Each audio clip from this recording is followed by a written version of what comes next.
नमस्कार. 1-2 वाजलेले आहे, जेवायचा टाइम चालू आहे. तर आजारी पडले होते. काय झालं तर काय माहिती, त्यांना सर्दी ताप खोकला. तर दादू मला पप्पांनी डब्बा आणलाय मम्मीनी, पप्पा जेवण करून घ्या. तर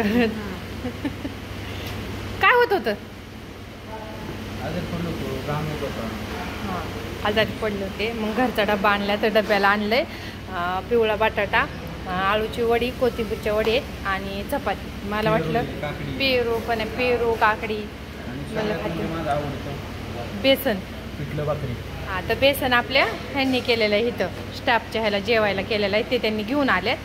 आणि मला वाटलं चपाती पिवळ्या बटाट्याबरोबर भाकरी नको, तुकडं होतील, टोटरे बसतील, त्यामुळे मी चपाती घेऊन आली. तर त्यांना बाजरीच्या भाकरीची सवय. दवाखान्यात घालतात का नाहीत? हां, काल जाऊन आले. काय वातावरण वगैरे असं चेंज झाले, त्यामुळे आजारी पडल्यात. थोडंफार काय होतं असेल त्यांना त्रास. आणि कसं झोप नाही काय नाही रात्रीची त्यांना, त्यामुळे पण आजारी पडले असतील. अण्णा पण 2 दिवस गावाला गेल्यात. 5-6 दिवस हो का? या सर्वजण जेवायला.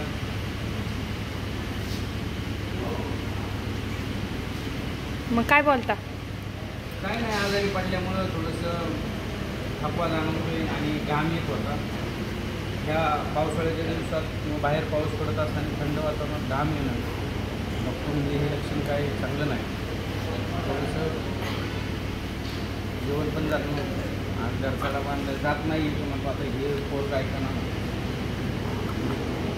त्यांनी पण घेतलं आहे, आलू परोठा घेतला आहे ना. त्यांनी परोठा घेतलाय ते काय, आणि त्याला चपाती आवडत नाही, भाजी आवडत नाही खायला. आलूची वडी पण आहे आणि परत पण कोथिंबीरची आहेत की खाली? हां, खाली आहे. हो का?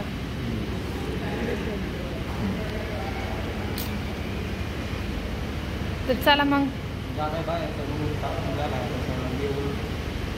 मुरम तर किती टाकून घेता? 1-1.5 लाखाचा मुरमच झालाय टाकायचा.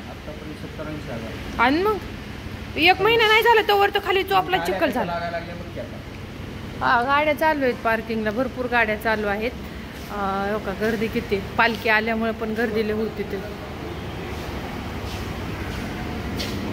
मुरुम लय मुरुम लागतं. हो का, इकडे मुरुम टाकलाय सगळा असा.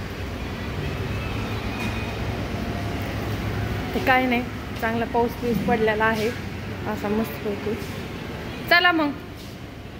आणि ज्याला जसं जेवण साऊथचं जेवण लागतं, साऊथचं, महाराष्ट्रीयन, म्हणजे हर एक प्रकारचं जेवण. आता हे आपल्याकडे आंध्राचे वसलेले आहेत लोक, त्यांना आंध्राच्या हिशोबाने बनवून दिले सगळं. त्यांना आपली भाषा समजत नाही, आपण काय बोलतो ते. आपल्याकडे जे एक आचार्य आहे ना, हां, त्यांना ते कर्नाटक, आंध्र, तमिळ तिकडची ती भाषा आहे, ती कळते. त्यांनीच घेतली ना ऑर्डर आता. त्यामुळे कुणाची जेवणाची अडचण येत नाही, प्रत्येकाला पाहिजे तसं त्या पद्धतीने बनवून देतो. आणि 24 तास हॉटेल चालू आहे. चला किचन मध्ये दाखवून आणू होतं काय एकदा काय चाललंय. तर किचन मध्ये चाललंय, ऑर्डर घेतलेले आहे. तर त्यांचीच ऑर्डर आहे. परोठा वगैरे त्यांनी काय खायला घेतलेला आहे. तर बघा, ही कार्टून लय आगाव लय, कुठं पण घुसती. हो का, कुठं बी बसती बघा. काही फोडला कप, आता फोडला का नाही कप तू आता.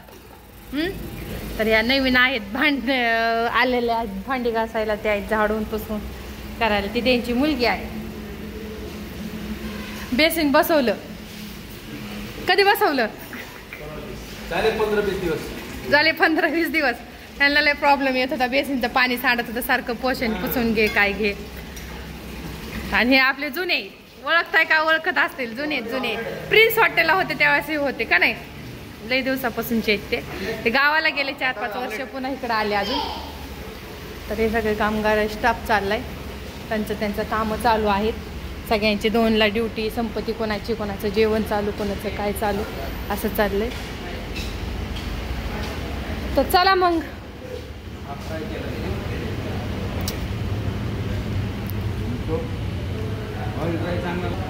तर बाय सर्वांना. व्हिडिओ कसा वाटला लाईक करा, कमेंट करा, शेअर करा. तर चाललंय जेवण त्यांचं. आणि मी आता 5-6 वाजता काय नाही, रोड लय जाम झालेला आहे गर्दी पालखीमुळं, उशिरा जाणार.